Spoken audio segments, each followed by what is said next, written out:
arrived in Copenhagen yesterday to attend the Copenhagen Democracy Summit 2022 on behalf of Bauhinias For Freedom.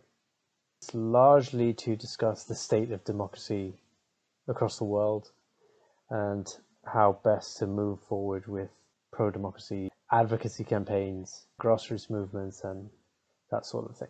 From day one, there were quite a few pretty decent experiences when it comes to gaining insight and hearing about the experiences of other more hardened activists, let's say, and hearing about their stories, about what they've done and what they continue to do. I think it really provided me with a sense of direction, where we need to take this movement, what we need to be doing, what we need to be focusing on. That was one of the highlights, very broadly speaking. Another one of the highlights was connecting with other Hongkongers. Building a sense of community is one of the ways that we keep the Hong Kong pro-democracy movement going. Networking, staying in touch, making sure that we are supporting one another.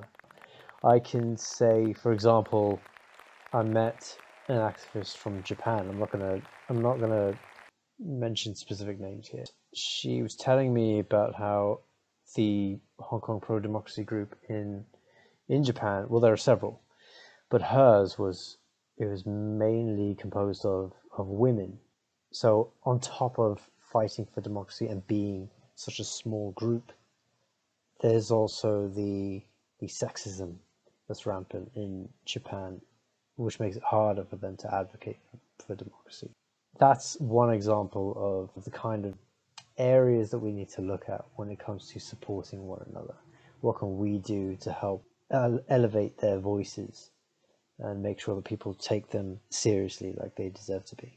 So in terms of strategies and things that we can actually put into practice, I think one of the largest takeaways from day one of the summit is the shift toward things like cryptocurrency and blockchain technology, which I realize is a really difficult concept for a lot of people, including myself, to comprehend, really. When I was discussing this with other Hong Kong pro-democracy activists, we did reach the same conclusion that is a solution to a lot of the problems that we're having. A lot of us realized that this would take a lot more technological literacy than I think a lot of us, once again including myself, currently possess. There are other pro-democracy groups that I met during the summit that offer training, so that is a possibility, maybe in the future. We're not sure how feasible that is right now. But if the whole pro-democracy movement on the global scale is moving toward this technology-based activism, that's going to have to be one of the key points anyone trying to get into pro-democracy activism is going to have to prepare themselves for. So day one, there were a lot of speakers and panels and keynote speakers, and a lot of it focused on, again, technology and democracy. When it came to the broader talks, one of the more memorable speakers was Leopoldo Lopez, a Venezuelan activist. He was imprisoned for 7 years. He was, I think, by and large, the most inspiring speaker I heard today, which is saying a lot because there were quite a lot of people with really moving stories.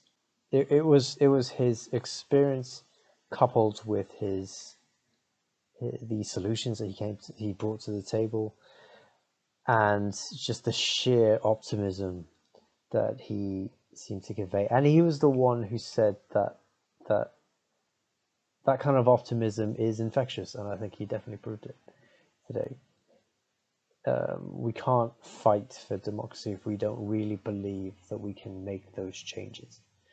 I definitely want to acknowledge other activists in other pro-democracy movements, even if they're not directly related to Hong Kong, because these are all connected in one way or another. We need to have the capacity to fight for freedom. And I want to underline this adjective, fight for freedom, because that's what we have gone through. This is what our lives have been by. I went to prison for 7 years, but I'm one of thousands. I have buried my friends. Many of us are in exile. And when I talk to my friends from Hong Kong, from Belarus, from Nicaragua, from Cuba, we see the same struggle.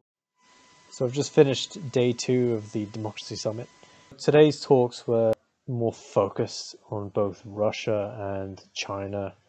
Today's talks are more about the decline of democracy in the world and how we can foster its growth, how we can strengthen it and develop it, and what democracy really means today.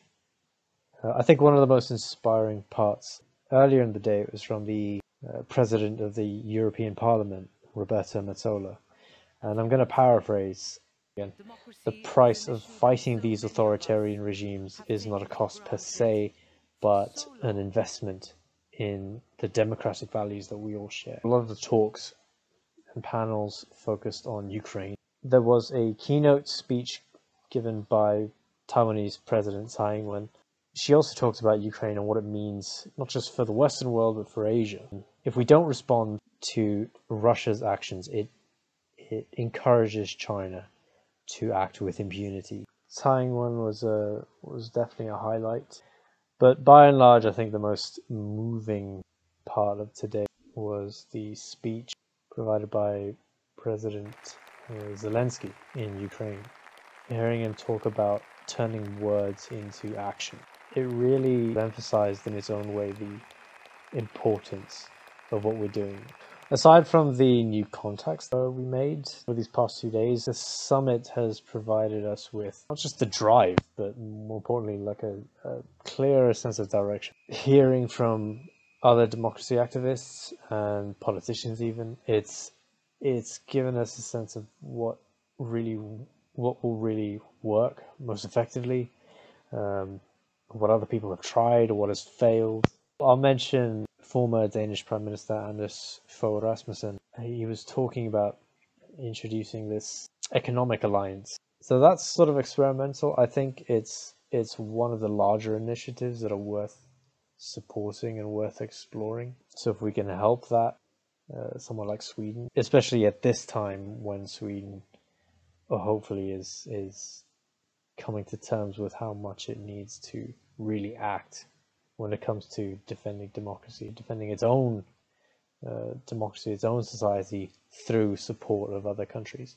So yeah, a greater sense of direction, a greater awareness of what would work, what we can do. I think that, yeah, this summit has proved invaluable.